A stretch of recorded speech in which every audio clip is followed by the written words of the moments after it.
हस्तिनापुर में आए, स्वागत हुआ। दुर्योधन 56 भोग बना करके और गोविंद के सामने दिया, ग्रहण करने के लिए बोला गोविंद प्रसाद को ग्रहण करो। और वहीं पर खड़े थे दासी के पुत्र विदुर जी, और भोजन को देख करके गोविंद को देख करके उनके मन में होता है कि क्या परमात्मा कभी मेरे यहाँ भी प्रसाद ग्रहण करेगा, क्या कभी मेरे यहाँ भी भोग लगाएगा। और मन की बात को अंतर्यामी है ना, मन की बात को गोविंद पढ़ जाते हैं और विदुर जी की ओर देख करके कहते हैं कि काका मन में विचार क्यों करते हो, आज तो प्रसाद मैं तुम्हारे यहाँ का ही ग्रहण करूंगा। अरे तुम घर चलो, प्रसाद की व्यवस्था करो, मैं आता हूँ। जब विदुर जी सुने कि कान्हा कह रहा है कि मेरे यहाँ आएगा, मानो उनका मन रूपी मयूर नाच रहा हो, मन रूपी मयूर नृत्य कर रहा हो। दौड़ते भागते पहले घर पे नहीं गए, बाजार में गए कि हमारे कन्हैया को माखन मिश्री बड़ा पसंद है, जा करके हलवाई के यहाँ, भैया आज मेरे यहाँ परमात्मा आने वाला है, जरा कुछ पकवान बना दो, थोड़ा इमरती बना दो।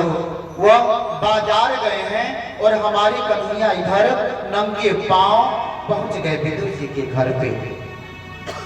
परीक्षित पूछे सुखदेव जी से कि महाराज नंगे पांव क्यों गए? बोले कि परमात्मा अपने भक्त के घर को मंदिर समझता है, इसलिए परमात्मा उपाना का परित्याग करके नंगे पांव चला गया। द्वार पर खड़े होकर के जाकर के कुंडी बजाते हैं, बोलते हैं भीतर कोई है क्या? विदुरानी भीतर स्नान कर रही थी, जब सुनी आवाज की कोई दरवाजे पर है तो दौड़ती भागती आई और दरवाजा खुली और जब गोविंद के मुख को देखा, गोविंद को देखने के पश्चात सब कुछ भूल गई विदुरानी, इतना कन्हैया से प्रेम करती थी,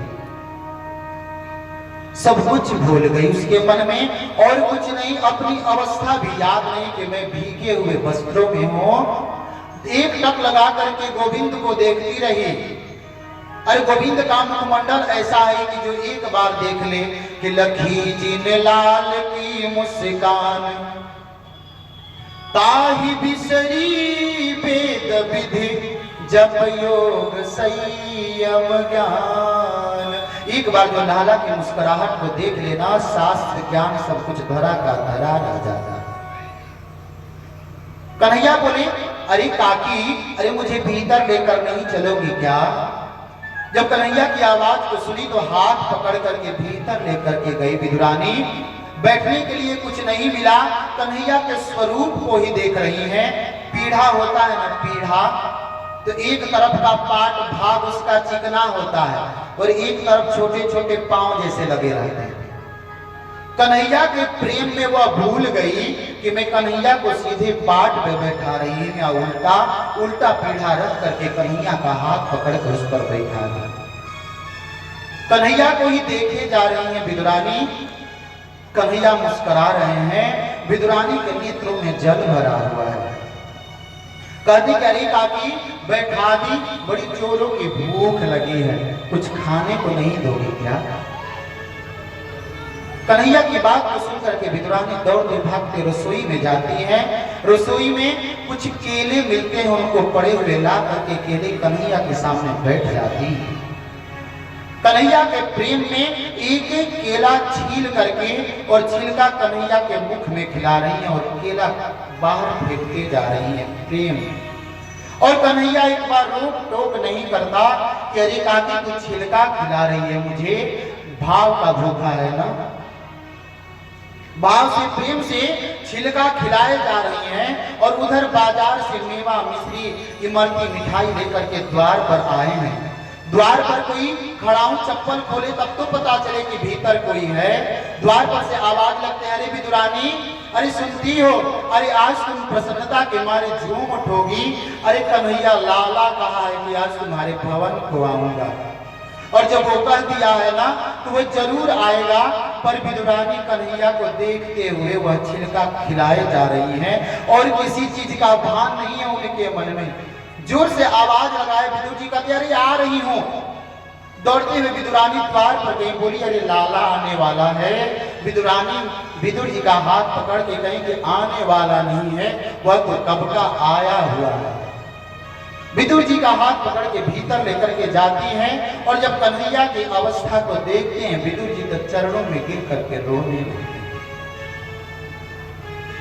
कहते अरे कन्हैया तुम्हें कुछ भी भान नहीं क्या? अरे तुम्हारी काकी तुम्हें कीले की जगह छिलका खिलाए जा रही थी। बात को सुन करके कन्हैया के नेत्र सजल हो जाते हैं। कन्हैया कहते कि काका अरे जो तुम बाजार से यह मेवा मिश्री लेकर के आए हो ना, और उस दुर्योधन के पकवान में वो स्वाद कहाँ मिलता जो मैया प्रेम से मुझे केले का छिलका खिलाई। जो इसमें स्वाद था वह दुनिया के किसी पकवान में स्वाद प्राप्त नहीं हो सकता है। चरणों में गिर करके बार बार प्रार्थना करते हैं, भाव के भूखे हैं ना प्रभु। जात नहीं देखता है, बोले ना कि भगवान जात देखता होगा। गोस्वामी बाबा लिखे है ना कि जाति पाति पूछे नहीं कोई, हरि को भजे सो हरि के होई। और जो हरि को भजता है वह परमात्मा का ही हो जाता है।